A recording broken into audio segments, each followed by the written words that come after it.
샬롬 7월 22일 화요일 아침입니다. 오늘 하루도 좋으신 하나님의 크신 은혜가 여러분의 삶 가운데 가득하시기를 간절히 기원합니다. 오늘 함께 나눌 말씀은 요한계시록 14장 14절에서 16절 말씀입니다. 또 내가 보니 흰 구름이 있고 구름 위에 인자와 같은 이가 앉으셨는데 그 머리에는 금면류관이 있고 그 손에는 예리한 낯을 가졌더라. 또 다른 천사가 성전으로부터 나와 구름 위에 앉은 이를 향하여 큰 음성으로 외쳐 이르되 당신의 낯을 휘둘러 거두소서. 땅의 곡식이 다 익어 거둘 때가 이르렀음이니라 하니 구름 위에 앉으신 이가 낯을 땅에 휘두르매 땅의 곡식이 거두어지니라. 아멘.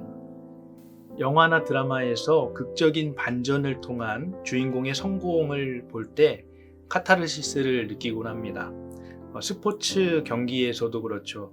이길 수 없을 것 같았는데 역전승을 경험할 때 놀라움과 큰 기쁨을 경험하게 되죠. 요한계시록 14장은 13장과 연결하여 흥미로운 반전을 보여줍니다.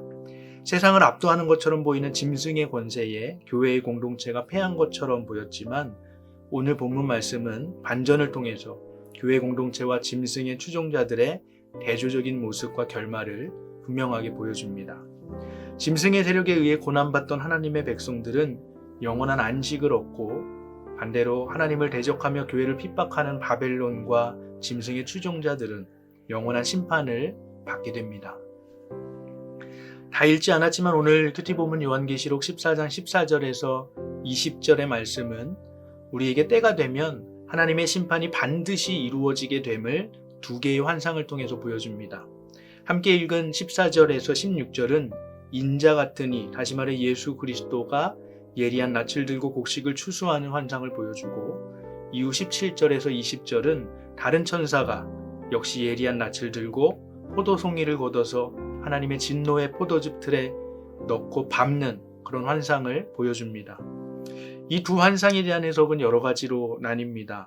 많은 성경학자들이 첫 번째 환상을 구원받은 의인을 모으는 것으로 이해하고 또 두 번째 환상을 악인에 대한 심판 환상으로 이해합니다.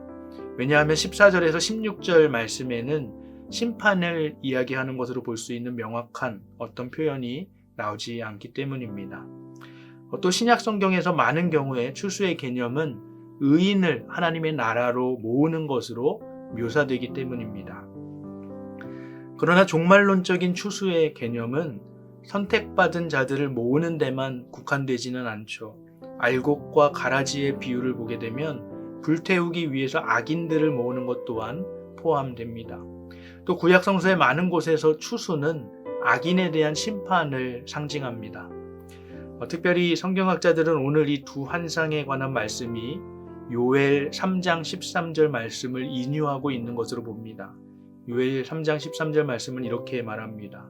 너희는 낯을 쓰라 곡식이 익었도다 와서 밟을지어다 포도주 틀이 가득히 차고 포도주 독이 넘치니 그들의 악이 크미로다. 이 말씀은 구약 성경에서 유일하게 곡식 추수와 포도송이 추수의 이미지가 함께 나오는 말씀입니다. 요엘서의 맥락에서 이 두 가지는 모두 악인에 대한 심판을 의미합니다. 그렇게 본다면 오늘 이 요한계시록의 두 환상은 악인에 대한 하나님의 심판이 반드시 이루어짐을 다른 관점에서 두 번에 걸쳐서 서술하고 있는 것으로 볼 수 있습니다. 그리고 처음 곡식 추수 환상보다 두 번째 포도 추수 환상이 그 심판의 무서운 이미지를 명확하게 그려냅니다. 19절에서 20절 말씀은 이렇게 말합니다. 천사가 낯을 땅에 휘둘러 땅에 포도를 거두어 하나님의 진노의 큰 포도주 틀에 던지매 성 밖에서 그 틀이 밟히니 틀에서 피가 나서 말 굴레까지 닿았고 1600 스타디온에 퍼졌더라.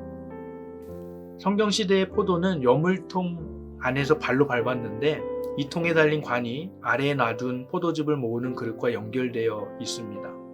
포도를 밟는 것은 악인에게 내리는 하나님의 거룩한 진노를 표현하는 친숙한 그림이었습니다. 특별히 이사야 63장 3절에 보면 하나님이 포도즙 틀을 밟는 사람처럼 그 옷이 더럽혀진 채로 에돔에서 돌아오시는 모습이 묘사됩니다. 내가 홀로 포도즙 틀을 밟았는데 내가 노함으로 말미암아 무리를 밟았고 분함으로 말미암아 짓밟았으므로 그들의 선열이 내 옷에 튀어 내 의복을 다 더럽혔음이니. 계시록의 환상과 이 이사야서의 말씀은 심판의 때에 하나님께서 악인들을 진노의 포도즙 틀에 넣어서 무참히 짓밟는 그런 잔혹하고 무서운 이미지를 우리에게 보여줍니다. 특히 계시록 14장 20절 말씀은 그 악인들의 피가 성문 밖에서 밟혀서 말 굴레에까지 이르며 1600스타디온, 그러니까 약 300km까지 흐르게 된다라고 말합니다.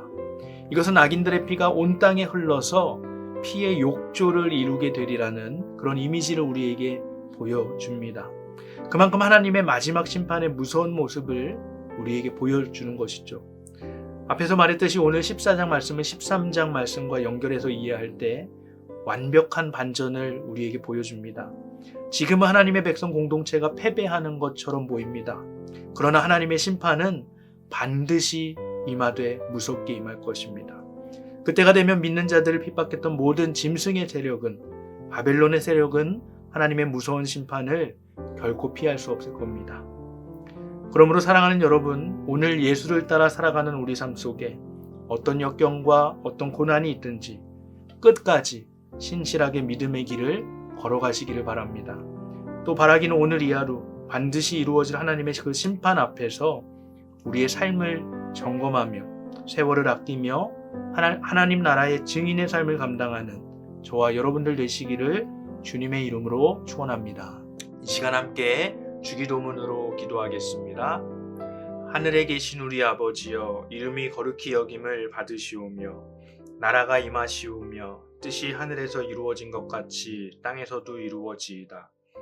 오늘 우리에게 일용할 양식을 주시고 우리가 우리에게 죄 지은 자를 사하여 준 것 같이 우리 죄를 사하여 주시옵고 우리를 시험에 들게 하지 마시옵고 다만 악에서 구하시옵소서. 나라와 권세와 영광이 아버지께 영원히 있사옵나이다. 아멘.